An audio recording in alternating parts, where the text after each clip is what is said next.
Hi, everybody. I'm Randy Wright. This is the Literate Texan, and this is my 250th episode. I can't believe I've made 250 videos for YouTube, but I have now. And I was chatting with Steve Donahue last night, and I asked him, I said, hey man, should I just kind of let this go without saying anything, or should I take this opportunity to celebrate? And he said, by all means, take the opportunity to do something special. And I think that's probably the right approach. Anytime I get a chance to celebrate, I need to take that opportunity to celebrate. Because let's face it, we don't know how long we're here. I think we should celebrate every chance we get. My daughter makes fun of me because I make such a big deal out of my birthday every year. But hey, I don't know how many birthdays I have left, And birthdays are fun. I like birthday cakes too. For my 250th anniversary of the channel, I decided that I'm going to make a big TBR, the biggest TBR that I've ever made, the biggest TBR that I know of. TBR means to be read stacked, for those of you who are new to this sort of thing. Most of my viewers are not new to this, but they know what a TBR is. So I've made a list of books that I've been meaning to read that I'm going to read over the next 2 years. I've mapped out my reading for the next 2 years. Since this is my 250th video, I've made a list of 250 books that I'm going to read over the next 2 years. And you might think, golly whiz, this is going to be a long video from old Randy Ray if he's going to talk about 250 different books. But don't worry, I don't have a lot to say about most of them. But I do have a little bit to say about almost all of them. And to create this list, I started with some that I wanted to be a completist on. I know that I want to have read the complete works of Shakespeare. And as of right now, I've probably read a little over half the works of Shakespeare. There's 38 or 39 plays, depending on how you count one of them. I don't remember which one is the tricky one, or if there's more than one tricky one. But there's the Shakespeare plays. So there's numbers 1 through 39 or 1 through 40 right there. But also, I want to have read all of Charles Dickens' novels, of which I've got a list of 15. So there's 20% of the list right there. The complete works of Dickens, the complete works of Shakespeare adds up to a little over 50 books. And then I've been a big fan of John Steinbeck since I was in 7th or 8th grade. I had an English teacher when I was in 7th grade. Her name was Mrs. Hastings, wonderful teacher. But her favorite author was John Steinbeck. And one of the first adult books I ever read was called The Grapes of Wrath. And it was absolutely terrific. I was gobsmacked. I didn't know what you could do with a novel before I read that. It's right up there with, about the same time I read The Lord of the Rings, which was also long too. At that age, those are pretty big undertakings. So I've got a complete list of Steinbeck's works too. And that takes me up through into the 70s, okay? So I'm going to go through the list with you here, all right? So first of all, let's see. First of all, I've got my Dickens list, my Charles Dickens list. Now, some of these I've read before, but I'm going to go ahead and reread the ones that I've already read as part of this project. All right, so number one on my Dickens list is the Pickwick Papers, which I've always been putting off because I've never quite understood exactly what the Pickwick Papers is about. I think it's pretty episodic, and it's got something to do with quirky, eccentric lawyers, but I could be wrong. I don't know. I'm going to find out, though, because I'm going to read it. Number two is Oliver Twist. Oliver Twist, I'm in the middle of right now, or I say I'm in the middle of it. I'm probably about a quarter of the way through, 1/3 of the way through. But I am reading Oliver Twist right now. It's about an orphan. That seems like, if you don't know much about Dickens, you would think that all of Charles Dickens' novels were about orphans. Image of Tiny Tim is pretty hard to shake. He's not even an orphan. He's just a poor little crippled child, as they would call him at the time anyway. Number three is Nicholas Nickleby. I've read part of Nicholas Nickleby, but haven't finished it.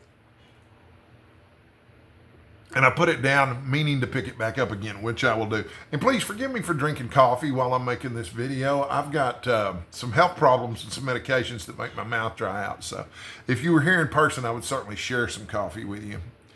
Let's see, number four, The Old Curiosity Shop. I don't know what that's about, but it just sounds really intriguing. Then number five, Barnaby Rudge. Dickens was really good at coming up with names. Barnaby Rudge is a particularly good name. but it's not as good as number 6, Martin Chuzzlewit. Never heard of a Martin Chuzzlewit before either. One of the things I like about Dickens is he kind of lives in his own universe. Number 7, Dombey and Son. I understand Dombey and Son is the name of a shop or a business. It's not necessarily the names of the characters, but I don't know much about it besides that. Number 8 is David Copperfield, which I, of course, have already read, but am definitely looking forward to reading again. Number 9 is Bleak House, which I understand is pretty long and pretty dark. A friend of mine read it not too long ago. And then number 10 is Hard Times. I don't know anything about it. Sounds good. Sounds like typical Dickens stuff. I don't know any Dickens novels where people aren't having a hard time. Then number 11, Little Dorrit. Number 12, A Tale of Two Cities. This is another Charles Dickens book that I've already read, and I'm going to read it again. One of the reasons it's notable, I'm a fan of the original Star Trek series, and in Star Trek II, The Wrath of Khan, as a birthday gift, Spock gets Captain Kirk, or Admiral Kirk, or as Khan would say, Admiral Kirk. But he gets that for him for his birthday. And Kirk quotes from it and reads from it at a couple different parts of the movie. It's really great. Shatner can deliver to Dickens, I'll tell you. And then you got number 13, Great Expectations, which I read earlier this year. And it was absolutely amazing. I have no problem going back to read it again. I feel like that's one of those books that I may read and reread again throughout the end of my life. I just absolutely loved Great Expectations. It was so much fun. Then number 14 is Our Mutual Friend. I have no idea what that's about. And number 15 is The Mystery of Edwin Drood, which I understand is a murder mystery. Now, there's more Dickens than just this. He also wrote several Christmas novellas. The Christmas novellas, I'm going to say for Christmas time, they're not on the list, but they're also going to fill in some of the blanks during Shorty September. One of the things about a TBR list of 250 books that's supposed to last you for 2 years, you can't be a slave to it. You got to have some flexibility. There are going to be some books on this list that I don't get to in the next 2 years. And then there are going to be other books that aren't on this list that I'm definitely going to get to. So one of the nice things, we're going to slide right from Dickens into William Shakespeare next, okay? But one of the great things about William Shakespeare is all of his work, or almost all of his work, consists of plays. And the nice thing about a William Shakespeare play is that you can read it in an evening. I don't think any of them will take you much longer, even if you're a fairly slow reader, than 5 or 6 hours. So, you could easily read it, the entirety of Shakespeare in a year just by reading one play a week. And you could even divide those plays into 2 parts. Most of them are 5-act plays. You could read Acts 1 and 2 on Monday and Tuesday, and Acts 3, 4, and 5 on Wednesday, Thursday, and Friday. You could read an act a day, or you could read half of it one day and half of it the next day, and then consider about it the rest of the week, however you want to do it. I haven't decided exactly how I'm going to do it, but chances are, I'll have a Shakespeare day of the week, Monday, Tuesday, something like that, and I'll read the whole play on that day. So I've got a list of Shakespeare's plays here that's organized by category, okay? The tragedies seem to be what everybody's really into when it comes to Shakespeare plays.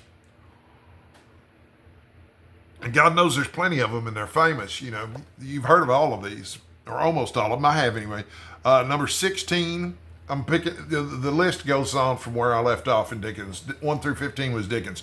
Number 16 is Titus Andronicus, which I'd never really heard of or knew anything about until I dated a woman who wanted me to watch the movie Titus starring Anthony Hopkins, and it really was cool. But my understanding is that the play itself is pretty bloody. It's the equivalent of a Garb August read from Shakespearean times, written by Bill Shakespeare. So, yeah, Titus Andronicus. Number 17, Romeo and Juliet. Most of us read that in high school around here. That's not bad. I saw it live not too long ago at Shakespeare in the Park. The Dallas Shakespeare Festival is pretty good usually, or at least it used to be. I haven't been in a couple of years. My health has prevented me from going. Number 18, Julius Caesar. That's another one that's often read in high school. I'd say it's probably the most popular Shakespeare play in high schools because it's one of the only Shakespeare plays that doesn't have any sex in it. Number 18 is Hamlet. It's terrific, of course. Everybody knows about Hamlet. 20 is Othello. Everybody knows about Othello, I think, too. Number 21, we've got King Lear. Oh, so great. Number 22, Macbeth. I saw the Coen Brothers version of Macbeth not too long ago, the one that starred Denzel Washington. It was really good. That's another cool thing about Shakespeare. Most of the plays, at least the well-known ones, you can find in a fairly decent motion picture version. Okay, so then you've got Antony and Cleopatra. Number 24, Coriolanus or Coriolanus. I'm never sure how to pronounce that one. I don't really know much about it. And then 25 is Timon of Athens. I don't know anything about that one either. But a lot of these I've already read. You know, I had to take Shakespeare to get my degree in English. Let's see. That was the tragedies. The comedies, these names will be familiar to you too, almost all of them. There's number 26, The Comedy of Errors. Number 27, The Two Gentlemen of Verona. I saw The Comedy of Errors, I'm backing up for a second. I saw The Comedy of Errors at the Dallas Shakespeare Festival a few years ago, and it was a lot of fun because they dressed the characters in recognizable costumes from various sitcoms of the 60s and 70s. And I remember at one point, two of the characters were dressed as Gilligan and the Skipper. It helped keep things straight because one of the things about the Comedy of Errors is you've got duplicates, you got doppelgangers, people who look alike. So that was big fun. That was a lot of fun in Shakespearean time. They got a lot of humor out of that. Number 26 is A Midsummer Night's Dream. Midsummer Night's Dream is one of my favorite Shakespeare plays. And I saw a production of it, it's been, 30-something years ago, at the Dallas Theater Center, and it was produced at this theater in the Round. And they really leaned heavily into the supernatural aspect of it, but they also leaned heavily into the erotic aspect of it. So all the fairies were dressed in various negligees and pieces of lingerie. It was really cool. And then the players, who were practicing their play in the forest, they're all dressed as like S&M characters. The mask of the donkey, for example's, black leather and got zippers on it. It was a really cool production. And then, let's see, that was, where was I? That was A Midsummer Night's Dream. 29, Love's Labor's Lost. Number 30, The Merchant of Venice. I've never seen The Merchant of Venice. I know what it's about, and I've read it, but I haven't seen it. Number 31 is Much Ado About Nothing. I know Kenneth Branagh made this one, and I've been meaning to see the film, and I haven't. It'll be fun I'll watch the films to accompany these where I can. Number 32 is As You Like It. Number 33 is Twelfth Night. I don't know if I'm going to save that to read around Christmas time or not. That would be the traditional time of year to watch it, though. The Merry Wives of Windsor is pretty cool, actually. It's a play about Falstaff. Falstaff is an important character in Henry IV, Part 1 and 2, and Henry V, Part 1. And he's sort of a father figure to the prince in those plays. But the legend is that the queen at the time loved the character of Falstaff so much that she specifically requested that Shakespeare make a play about Falstaff falling in love. So this is not exactly the same Falstaff that we meet in Henry IV, Part 1 and 2. He's got a significantly different personality. But if you've got a good actor in the role, it's still pretty cool to see. The version of The Merry Wives of Windsor that I saw at the Shakespeare Festival was set during World War I. And so the costuming was really cool. I get a kick out of that when they make a play and they do it anachronistically and they wear, but they don't change anything really. It's just the costumes mostly. So it just gives it a certain feel. Let's see, The Merry Wives of Windsor was, then there's number 35, All's Well That Ends Well. Number 36 is Measure for Measure. Number 37 is The Taming of the Shrew. And I didn't know what The Taming of the Shrew was until I saw that episode of Moonlighting back in the 80s. The episode, I remember the title was Atomic Shakespeare. It was really great. And the frame story is that this kid really loves the show Moonlighting, but he's got homework to do. He's got to read The Taming of the Shrew. And he falls asleep, and he has a dream, and in the dream, he's seeing The Taming of the Shrew, but all the characters are being played by the characters on Moonlighting. It's only an hour long. It's big fun. And Moonlighting finally came to streaming sometime over the last year or two. It took forever because there's so much music in it that they had a hard time negotiating all the music rights.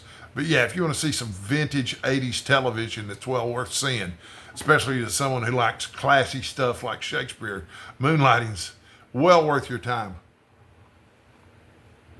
I had a job when Moonlighting was on, and I told my boss, I worked at a Dairy Queen. It wasn't a big deal of a job, but it was a big deal to me at the time because I was a teenager. But I remember telling my boss, I think Moonlighting was on Tuesday nights at the time, but I remember telling my boss I had to have Tuesday nights off because I wanted to watch Moonlighting. And she scheduled me to work a Tuesday night. One time I said, look, I'm not going to be here. I told you, I watch Moonlighting on Tuesday nights. You didn't stream stuff then, and I didn't know how to work a VCR to record it. I don't even think we had a VCR then, even though the technology was available. My family was poor. We weren't poor, but we were lower middle class, upper middle class. We didn't afford a VCR until much later. Let me just put it that way. And then you got the history plays, okay? Those come next. Number 38, King John. Number 39, Richard II. I don't know anything about those two plays.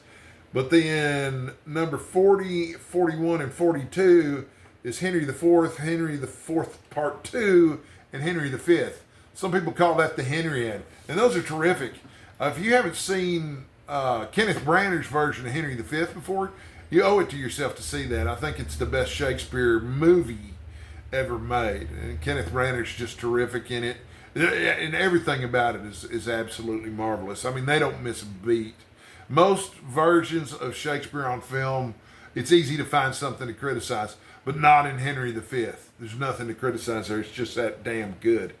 Okay, so after the Henriad, you've got Henry VI, parts 1, 2, and 3, which were actually written much earlier in Shakespeare's career than the Henriad.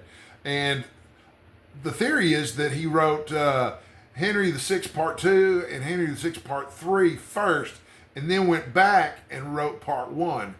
Kind of a George Lucas move there. He made the first couple of films and then went back and made the original. But I don't know if that's true or not. A lot of that Shakespearean scholarship stuff is borderline guesswork. So then you got number 46 is Richard III. Richard III is so good. There's a version of it starring Ian McKellen that you should see, and it's really terrific. And it's set sort of circa World War II. Really stellar cast, wonderful acting. Richard III is a delicious villain, and Ian McKellen just chews up the scenery in that movie. Let's see here. We got number 47 is Henry VIII, which I don't know anything about the play, but everybody knows who Henry VIII is. He was the fat king with all the wives. Then I've got a category of Shakespearean plays on here called the romances, or they're also called the problem plays. And I guess they're called the problem plays because scholars have a problem determining when they were made or which category they ought to fall into. So they all get lumped into one category here. Number 48 on my list is Pericles, Prince of Tyre. Know nothing about that at all. Number 49 is Cymbeline, which I get the impression that's another one that's probably pretty good to read around the holidays. I think it's got something to do with winter. But it probably doesn't have as much to do with winter as number 50, which is titled The Winter's Tale. All right, so that's 20% of my list right there, and we're still in Shakespeare. Dickens and Shakespeare's made up 20% of our list so far. And we're not finished with Shakespeare either. We got number 51 is The Tempest. The Tempest is great. They did a science fiction adaptation of The Tempest called Forbidden Planet that's well worth seeing. It's loosely based on The Tempest, but it's recognizable if you're looking for it. Number 52 is The Two Noble Kinsmen. Number 53, this is where we're getting into the poems. Okay, that's all the plays. Number 53 is the Sonnets, which of course we read as part of, or we're still reading. It's an ongoing project with the Lone Star Book Club, which is the book club that I host here on this channel. Number 55 is A Lover's Complaint, which is a long poem from Shakespeare. And that's it for the Shakespeare stuff, okay? And from there, I just slide right into your Steinbeck, okay? So mostly these are the novels, and they're really short, but there were also some collections of short stories from Steinbeck and some nonfiction that I'll probably slide in there somewhere, but I didn't put them on the list. Many of these I've read before, but I'm going to read them again as part of this project, okay? This is how I've got the Steinbeck ones listed, okay? Number 56 is Cup of Gold. That was his first novel. I've read part of it. It's good. Number 57 is The Pastures of Heaven. I don't know anything about it other than it's a Steinbeck book. Number 58, To a God Unknown. Really great title, but I don't know anything about it either. Number 59 is Tortilla Flat. I've read that one before. It's good. It's also short. Number 60, In Dubious Battle. Man, he had a flair for titles, didn't he? Wonder where he got all these titles. This is number 60, In Dubious Battle. Number 61, Of Mice and Men. I've read this one countless times. I'll probably read it countless times again. It's short, but it's like a dagger to the heart, too. It's really great. I don't have any problem rereading that. Number 62 is The Red Pony, which strangely enough, most people have read in high school, but I didn't read The Red Pony in high school. Number 63 is The Grapes of Wrath. We've already talked about that. It's one of the first actual adult novels I ever read. Number 64 is The Moon is Down. I don't know anything about that, but number 65 I do know about. It's Cannery Row. 65 is a short novel called Cannery Row. It's about a bunch of misfits who really mean well. Cannery Row's terrific. You should see it. Read it, yeah, if you haven't already. Number 56 is The Wayward Bus. I haven't read it. Number 67, excuse me, I'm saying these wrong. Number 67 of East of Eden. East of Eden is really good too. And I know that one of the events that I sort of participated in this summer was Summer of Steinbeck. The main event for Summer of Steinbeck was to read Grapes of Wrath one month and East of Eden another month and decide which one of those is actually Steinbeck's greatest novel. But in true rebellious Randy Ray fashion, I did a buddy read of Travels with Charlie instead, and I did a buddy read with Robin Song Reeds, who's new here on BookTube, but we're expecting great things from him. I am anyway. Young guy, and he seemed to like Travels with Charlie as much as I do, and I've read it several times. I love it. Let's see here. Travels with Charlie. Let's see. The East of Eden. Number 68 is Sweet Thursday. Sweet Thursday is a sequel to Cannery Row. It's good too. I've read it. Number 69 is The Short Reign of Pippin IV. My mom had a copy of that book, and I tried to read it several times, and even as a teenager, it was terrible. I couldn't get into it, and I understand it's not a particularly good book. But maybe it is. I don't know. I'm going to give it another chance to try them. Number 70, The Winter of Our Discontent. Number 71, Travels with Charlie. We talked about that briefly just a second ago. Travels with Charlie is, it's largely agreed to be fictionalized now. But it's about Steinbeck at the age of 58, gets a camper and decides to drive across the country, to see what the country of America is like now that he's starting to get old. And the Charlie in the title is his dog that he takes with him. He's a poodle. Anyway, it's great. It's it's probably the first Steinbeck novel I read, and it's also probably my favorite. Number 72 is Journal of a Novel, The East of Eden Letters. I've read most of that one. Honestly, I can't recommend it. I'm going to read it again, but it's pretty dull. It wasn't that interesting to me, and I thought it would be. Okay, so that covers Shakespeare, Steinbeck, and Dickens. Those are my three big anchors for the next 2 years. After that, I want to slip into some stuff from the canon that I haven't read yet. My friend James at Quaint and Curious Volumes did a video not too long ago. It was titled, Here's Why You Haven't Read the Classics. And in it, he suggests that you need to make a list. And just for the time period of a year or 2 years, you just focus on reading off that list and you'll get through the classics. And you may have to miss out on some YouTube events like June on the Range or Garb August, but that's okay. They'll be here next year probably. So canonical works, I think it's fairly traditional to start with epics. And so I've got those listed next. Number 73 is the Iliad. Number 74 is the Odyssey. Both of those were written by Homer, both of which I've read before. They're good. I'm looking forward to reading them again. Number 75 is the Aeneid by Virgil. Also good. And I've also read it before. I read it in college. Number 76 is the Divine Comedy, which I haven't read, but a friend of mine has, and he seemed to like it pretty well. And he's not a particularly big reader, but he liked it. I don't know why he chose that one to read, but he did, and I'm sure it enriched his life. Number 77 is the Bible, Old and New Testament, but especially the book of Genesis, the book of Job, the Psalms, Ecclesiastes, and the book of John, or flagged as being particularly important to our literary heritage and stuff. And it is interesting. The Bible is a cornerstone of Western literary tradition.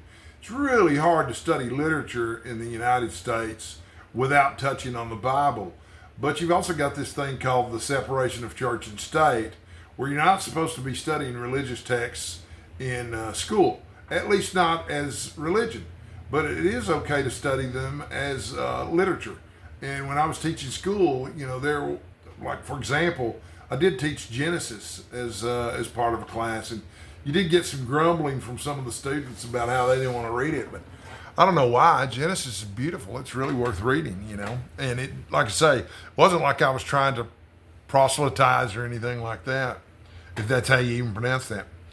Then Paradise Lost. Okay, so that's another epic poem, but it's an interesting epic poem because you take the Christianity, the beliefs of Christianity, and you force it into an older type of literary form, the epic poem. And John Milton, some people know this, a lot of people know this, but not everybody. John Milton was blind when he wrote Paradise Lost, and he dictated it to his daughters who wrote it down for him. I can't imagine writing it myself, much less telling them what to put down on paper. Number 75 is Faust, Part 1 by Goethe. And I think we all know about Faust and Dr. Faustus, real traditional guy sells his soul to the devil type book. But this is one of the originals. From there, I slip into early novels and European novels. One of my favorite classes in college was about the European novel. And so I've read some of these already, but I'm going to read them again because I wasn't always the most attentive student when I was in college. I drank a lot of beer, among other things. I also drank a lot of whiskey. I drank more whiskey than beer, but that's the story of my life. Number 80 on my list is Don Quixote. I've read it before. Looking forward to reading it again. Arguably the first great novel. Number 81, The Charterhouse of Parma by Stendhal. I don't know anything about that book, but I have read Stendhal because he also wrote number 82 on our list, which is The Red and the Black. And it's about a character who's trying to decide between the priesthood and the military what's the best way for him to advance in society. And he's obsessed with advancing in society, which strictly speaking isn't something you're supposed to do in that day and age, in that culture. But he was going to do it. Anyway, The Red and the Black was good. I enjoyed reading it. Number 83 is War and Peace by Tolstoy. This is where we're going to get into the Russians, okay? I haven't read the Russians yet. Number 84, Anna Karenina, also by Leo Tolstoy. Then we'll slip right into Dostoevsky with number 85, Crime and Punishment. Number 86 is The Brothers Karamazov, also by Dostoevsky. Number 87, The Idiot by Dostoevsky. And these have been on my mind lately because I have a dear, dear friend. Her name is Kirby, and she's just started her career as a school teacher. She's teaching chemistry. But during her summer break, she read some of the big Russian novels, and she's been all over me to read War and Peace. She thinks I'm going to love it, which I probably will. She's smart. Then we've got number 88, Dead Souls by Nikolai Gogol. I don't know much about this book other than it was supposed to be the beginning of a trilogy. Gogol, I guess, got frustrated with part 2 and burned it. So Dead Souls is considered finished, even though it ends mid-sentence and is obviously meant to have a sequel, but the sequels never got done. Number 89, Madame Bovary by Gustave Flaubert. I've read Madame Bovary before. It was cool. And I'm looking forward to reading it again with the wisdom of age. It's number 89. Number 90, Sentimental Education by Flaubert. Don't know anything about that one, but I did like Flaubert. Number 91, The Magic Mountain by Thomas Mann. Supposed to be really great. I believe it's Steve Donahue's favorite book of all time. At least maybe his favorite novel, anyhow. I don't know. I shouldn't speak for Steve. 92, Buddenbrooks by Thomas Mann. Number 93, Dr. Faustus, also by Thomas Mann. So there's 3 in a row by Thomas Mann. And then number 94, and man, this one's so big, it doesn't seem right to only give it one number, but it is only getting one number. Number 94 is In Search of Lost Time by Proust. And I say I'm going to read that over the next 2 years, but, it's like 6 or 7 volumes. It's the longest novel ever written. And I don't think it's about anything too exciting. There's not a lot of duels or fight scenes or anything like that in it, What I have read of it, involved him getting tucked into bed at night by his mom and, the scent of a particular type of tea with a particular type of cookie, that kind of thing. But yeah, I'm going to give it another go. The suggestion I've seen from most people is that you spend a year on it. You just make it a practice that you read it for 30 minutes to an hour a day for a whole year and you'll finish the book. So it would be cool to say that I've read In Search of Lost Time, but I don't know how much I'm going to enjoy reading it. Like I said, this will be the 3rd time I've started it. And then I've got a note here that says we're moving into more modern 20th century type classic books. And so I've got at number 95, Ulysses by James Joyce. Man, I don't know. This one, it's one of those giants that probably is too big for this kind of TBR, but I'm going to go ahead and give it a shot anyway. Number 96 is A Portrait of the Artist as a Young Man, also by James Joyce. Number 97, Finnegan's Wake by James Joyce. Number 98, Dubliners by James Joyce. So Joyce is supposed to be pretty tough reading. You kind of got to figure him out and stuff. I don't know if it's going to click with me or not, honestly. I will have to say, I was talking with my friend Tom on the phone last night, and he told me he's tried and tried with Joyce, and he just can't get on with him. And we'll see if I'm able to or not. And then numbers 99 and 100 are The Trial and The Castle, both of which were written by Kafka, both of which I've already read, both of which I'm going to go ahead and read again. Although the problem with reading Kafka is it's too much like real life. And, it's too much like the stuff in real life that isn't fun, like waiting in line at the Department of Motor Vehicles, not getting what you want when you finally get through the line. Number 101, The Metamorphosis by Kafka. Believe it or not, I haven't read that one. Everyone's read that one except me, it seems like. Number 102, To the Lighthouse by Virginia Woolf. I haven't read anything by Virginia Woolf, but I've got several of them here. I've got 3 of them here. To the Lighthouse is 102. 103 is Mrs. Dalloway. Number 104 is The Waves. Don't know anything about any of those. Then we're slipping into some William Faulkner. Also, I've never read anything by William Faulkner. So it looks like I'm going to get some of that here. 105, Absalom. 106, The Sound and the Fury. Number 107, Light in August. Number 108, As I Lay Dying. Number 109, Go Down Moses. I'd never heard of the novel Go Down Moses before, but these other ones, I'm familiar with the titles, but I've not read any of them. And we're going to slip into Gabriel Garcia Marquez, which is always a treat. I'm going to reread 100 Years of Solitude. That's number 110. Number 111 is Love in the Time of Cholera. But those are both terrific. I've read them before. I'm looking forward to reading them again. Then we slip into Nabokov. I've got 3 by Nabokov here. Number 112 is Pale Fire. I don't know anything about what that one's about. Number 113 is Lolita, which I've read. And I also really love the Stanley Kubrick film, which is really funny. It's got James Mason, Shelley Winters, and Peter Sellers in it. It's really terrific. And then, let's see, we're on Nabokov, right? Number 114 is Adieu or Ardor. Don't know anything about that one either, but I'm assuming it has something to do with falling in love. Number 115 is Waiting for Godot by Samuel Beckett.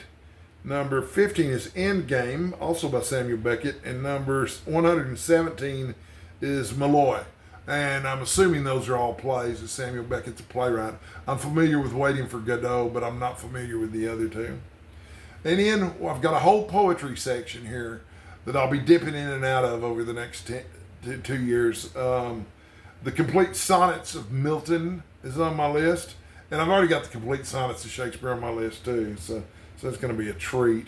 118, The Complete Poetry of William Blake. I'm going to have no problem reading that. That is not a chore. Those are terrific. Then I've got Lyrical Ballads by Wordsworth and Coleridge. Number 121, The Prelude by Wordsworth. 122, The Poems of Coleridge. Number 123, Leaves of Grass by Walt Whitman, which I've dipped in and out of before and I really like. One of the poets that I didn't make my list was E.E. Cummings. I may have to make some changes to the list to make sure he gets fit in here. And then after that, these are all selected poems of, and I'm just going to go through them one at a time. 124, Selected Poems of Emily Dickinson. Number 125, the selected poems of W.B. Yeats. That's going to be a lot of fun. He's terrific. And now we're halfway through this massive 250 book TBR that I'm celebrating my 250th video with. How many of these will I get read in the next 2 years? That's a good guess. Maybe we should start a betting pool.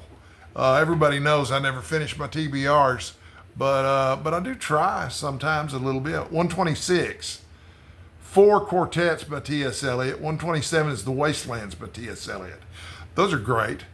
Number 128 is the selected poems of Wallace Stevens. I have the collected poems of Wallace Stevens, but I loaned it to my friend Lauren, who's one of my latest reading buddies, and she hasn't given it back to me yet, but I'm really looking forward to getting it back. Even though I don't understand a word of it, I really like it. Selected poems of Hart Crane. Selected poems of Robert Frost. That's fun. Selected poems of Elizabeth Bishop. Not familiar with her. And then number 132, selected poems of Seamus Heaney. Also not familiar with him. Oh, but I will be. All right. And now we're going to get into some of the fun, quirkier stuff in the rest of my list, okay? I actually have on my TBR, I have enough faith in Book Trek to have made a list of Star Trek books that I'm going to read over the next 2 years. They're ones that I've been meaning to get to.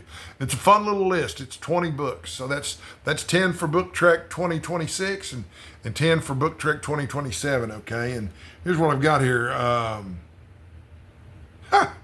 Well, you know what? I haven't got to Star Trek yet. I've got to Southern Gothic. That's on next on my list. Trust me, we're going to get to the Star Trek books. But Southern Gothic, I've had requests to make some starter kits about Southern Gothic. And so I'm doing some reading here and there. Towards the end of the month, I plan to make 2 videos about Southern Gothic literature. But here's what I've got on my TBR. Number 137 is Wise Blood by Flannery O'Connor. Flannery O'Connor's terrific. Those short stories are bizarre and really funny if you've got a black sense of humor, which I do.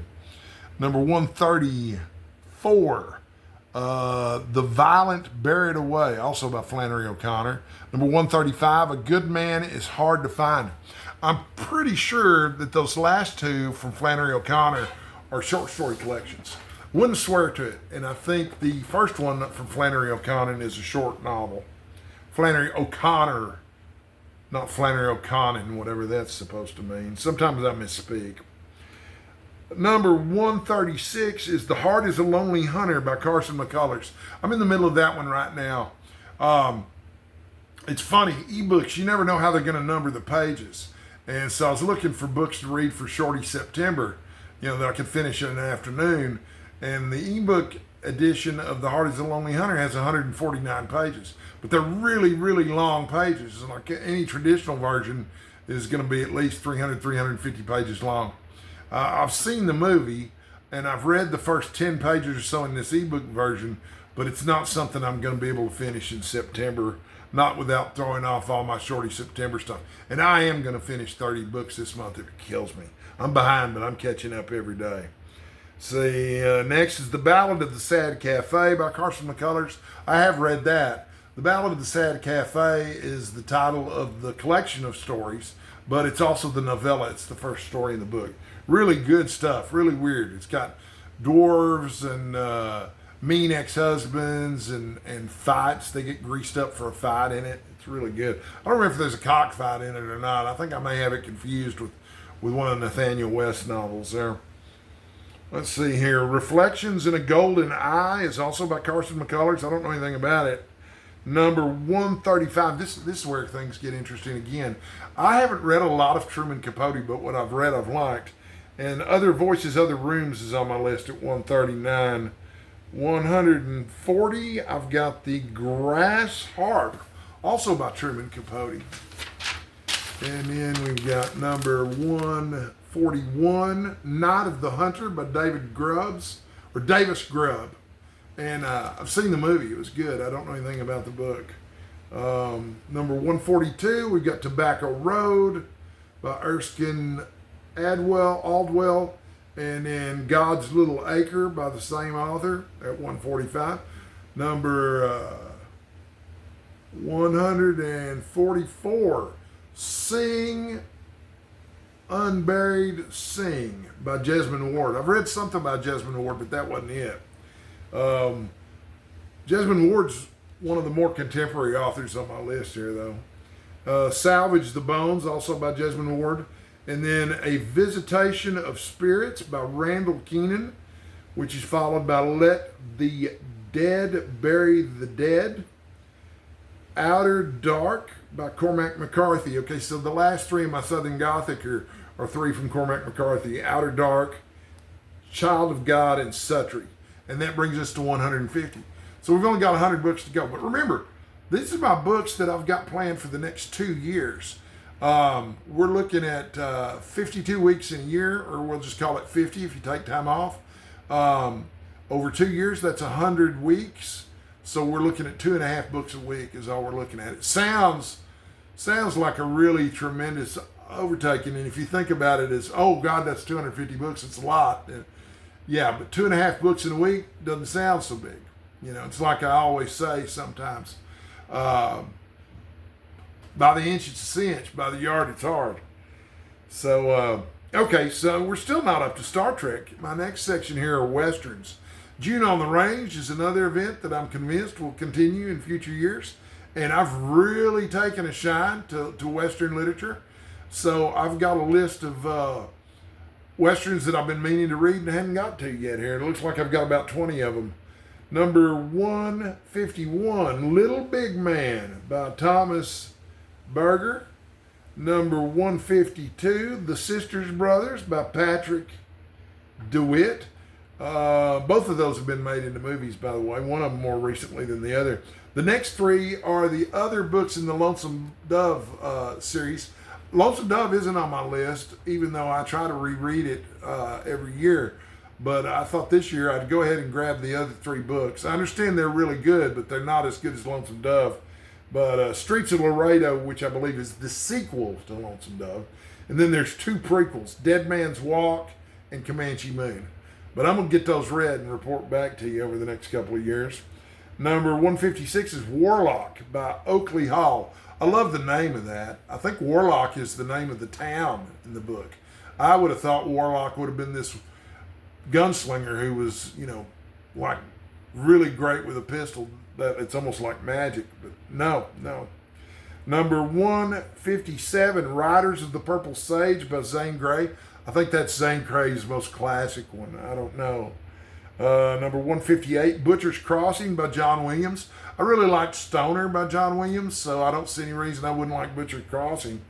Number 154, The Oxbow Incident, which is an early famous Western by Walter Van Tilburg. I swear it's not that I have really poor penmanship. I've got really poor eyesight on top of bad penmanship. So it makes it pretty hard, but I'm getting through pretty good this list, okay? So next on my list is number 160, Monty Walsh by Jack Schaefer. I don't know what Monty Walsh is about. I know it's been made into a movie. Jack Schaefer wrote a book called Shane, which I absolutely love.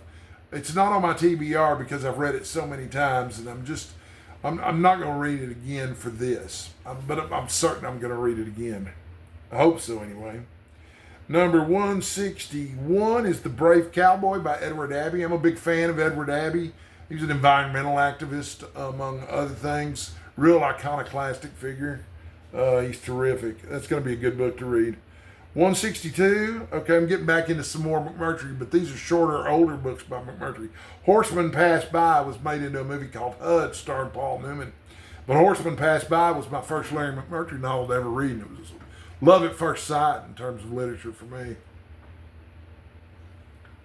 I'm getting hoarse already. You hear that? Number 163, Leaving Cheyenne, also by McMurtry. Number 164, Anything for Billy. I remember reading Anything for Billy when it first came out and just absolutely loving it. Somewhere on the first page, there's a line, but there was a time I would do anything for Billy. And I just love that. That to me is just such a poetic line, and it's so evocative, and it's simplicity itself. But it really makes me want to know more about the relationship between the narrator and Billy the Kid. I've only read it once, and it was a long time ago, so I'm looking forward to revisiting it. So that's half a dozen Larry McMurtry books. That's probably plenty.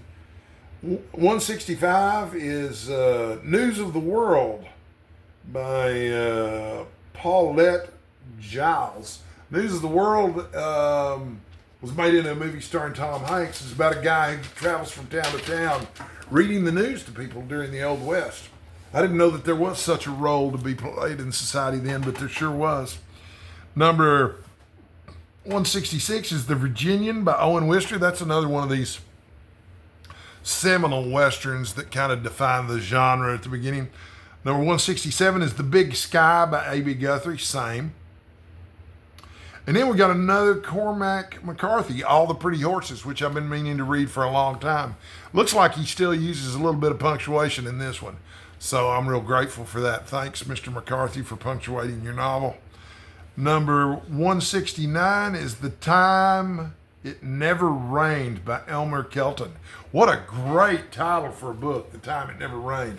I love that. I'm looking forward to seeing what that's about. I'm sure it's got something to do with a drought in Texas. Number 170, The Homesman by Glendon Swarthout. Glendon Swarthout, if I'm not mistaken, also wrote The Shootist.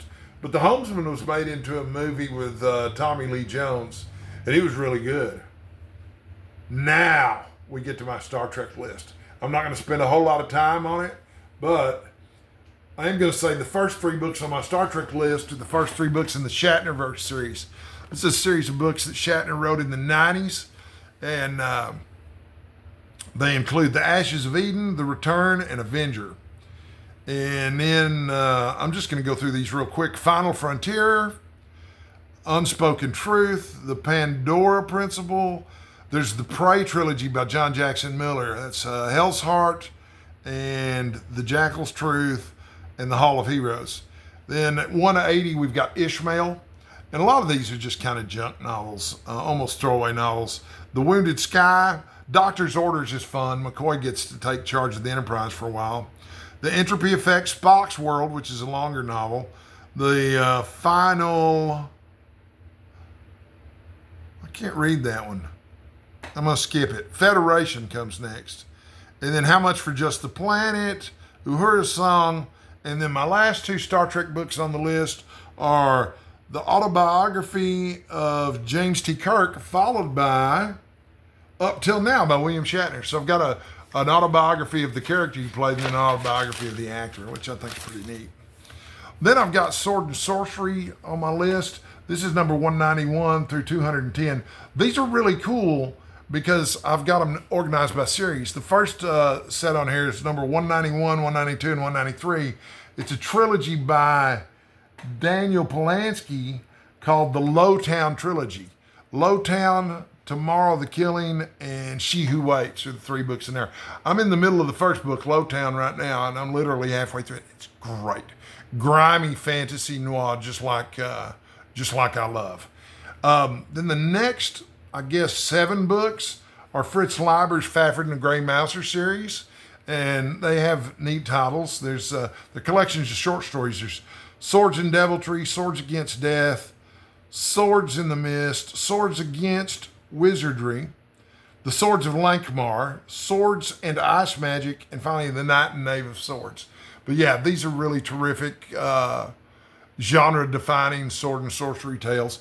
You'll notice I'm not doing any Conan the Barbarian books. I've read those ad nauseum, actually. They're really great, but they didn't make it onto this list. Then I've got Michael Moorcock in the Elric series. Elric of Melniboné or Melniboné is a sorcerer who consorts with demons. He's also a drug addict and an albino. He's like the exact opposite of what you usually see in a sword and sorcery novel, which is one of the reasons it's so much fun. I'm going to read the 6 main books from that series, starting with Elric of Melniboné and Sailor on the Seas of Fate, Weird of the White Wolf, The Vanishing Tower, The Bane of the Black Sword, and number 206, Stormbringer. That's the name of his sword, which sucks the souls out of his opponents. That's really cool. And then The Thieves' World. Okay, The Thieves' World, there were more than a dozen books in this anthology series edited by Robert Ashburn. I'm just reading the first 3 because they were the main ones anyway. That's Thieves' World, Tales from the Vulgar Unicorn, which is the name of a bar in the setting, and then Shadows of Sanctuary. That takes us to 209. Number 210 is The Lies of Loch Lamora, which I've already read. That's a Scott Lynch novel. It's the beginning of a series called the Gentleman Bastard series, which is set in a fantasy version of Venice, and it's really cool. I just spilled some coffee, bummer. All right, so in the end, all right, we've got, we're slipping into some adventure stuff now. We've got King Solomon's Mines. Hey, thanks. I've got a friend bringing me a cup of coffee. Don't trip over the coffee I've already spilled over here, hon. I've got King Solomon's Mine, She, and Alan Quartermain, all by H. Rider Haggard. These are adventure classics right here. They're really good. 214 and 215 are both books from Anthony Hope. Prisoner of Zenda, which I read as a kid, and then Rupert of Henton, or Hensau. I don't know anything about that one. But more adventure stuff by Raphael Sabatini. We've got here Captain Blood and Scaramouche. Number 218, The Three Musketeers by Alexander Dumas. I love Alexander Dumas. Read Count of Monte Cristo this year and absolutely loved it. For this TBR, I've got the Three Musketeers at 218 and The Man in the Iron Mask at 219. We're in the home stretch now, folks. We've got 31 more books to go. And I'm going to run through them quick here because I'm getting tired and my voice is going. The 39 Steps by John Buchan is also a classic Western novel. And then we're going to slip into the weird tale horror stuff.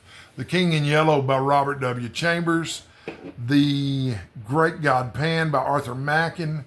The White People and Other Stories. I just read The White People, and it was really great. I haven't read the other stories in the collection. Ooh, she put sweetener in my coffee. Thank you, Tiffany. Say hi to everybody, Tiffany. Hello. That's Tiffany, my dear friend and helper. Number 224, The Ghost Stories of M.R. James. If you want classic British ghost stories, M.R. James is the guy to go to. Number 225, The House on the Borderland by William Hope Hodgson. The Nightland by William Hope Hodgson is 226. Time and the Gods by Lord Dunsany is number 227. 228, I love the title of this. I'm dying to read this. It's called The Hashish Man and Other Stories, also by Lord Dunsany. Number 221 is Zothique by Clark Ashton Smith. And number 230 is The Incomplete Enchanter, which I've always meant to read. It's by Elstrade de Camp and Fletcher Pratt. I spilled so much coffee, she had to use a big towel over here to start soaking it up. Because if I get up and that coffee's still on the ground, Randy's going to fall. And that's not good for anybody, because getting Randy out of the floor is tough. He's a big dude. All right, so then we've got number 231, Rogue Mail by Jeffrey House. Don't know anything about it. 232, The Napoleon of Notting Hill by G.K. Chesterton, followed by The Man Who Was Thursday, also by G.K. Chesterton. And I think these are sort of mysteries, but they're philosophical mysteries. Number 224, The Complete Ronald Furbank. Ronald Furbank wrote 8 short novels. I'm really looking forward to getting into those. Number 200, it's getting real miscellaneous now too, isn't it? Number 235 is The House of the Seven Gables by Nathaniel Hawthorne. Go, American Literature. Then, let's see here. The Last September by Elizabeth Bowen. The Towers of Trebizond by Rose Macaulay. Number 239 is A House and Its Head by Ivy Compton Burnett. That sounds interesting. I don't know what it is, but it sounds interesting. Number 240 is Hadrian the Seventh by Frederick Rolfe. Don't know anything about it. I wonder how some of these books got on my list and I don't know anything about it. I take little notes all the time and get recommendations everywhere. And sometimes I forget about the recommendations or the origins as soon as I write them down. Number 241, The Moonstone by Wilkie Collins. Number 242 is The Woman in White by Wilkie Collins. These are both early mystery novels. Number 244, The Nine Tailors by Dorothy L. Sayers, another mystery. Number 245 is Brat Farrar by Joseph Tay. No, don't know anything about it. Wonder, some of these are going to slip by the wayside too, because I'm going to start them and I'm going to think, how did this get on my list? And then I'm going to read them and I'm like, seriously, how did this get on my list? All right, number 246, The Maltese Falcon by Dashiell Hammett. Everybody's heard of the movie with Humphrey Bogart, I'm sure. Number 247 is The Masterpiece by Emile Zola. Number 248 is At Swim Two Birds by Flann O'Brien. Number 249, Zuleika Dobson by Max Beer Botham. And finally, number 250, drum roll please, The Saltweed Factor by John Barth. Don't know anything about it either. And that's it. We have now celebrated, thanks to you with your help, my 250th video by planning 250 more videos. If I do a review of each book in each video, then I'll have my next 250 videos planned. But it'll be interesting to see 2 years from now how many of the books on this TBR actually got read and how many didn't. Okay? So I'm going to leave you with a couple of words of parting advice. And they're going to sound real familiar to people who've watched my channel. Number 1 is stay sexy. Number 2 is stay hydrated. But be careful not to spill your coffee unless you've got a lovely woman who's willing to come clean up after you, which in my case I do. I'll see you in the next 250 videos, folks. Thanks for watching and thanks for all the support over the last couple of years.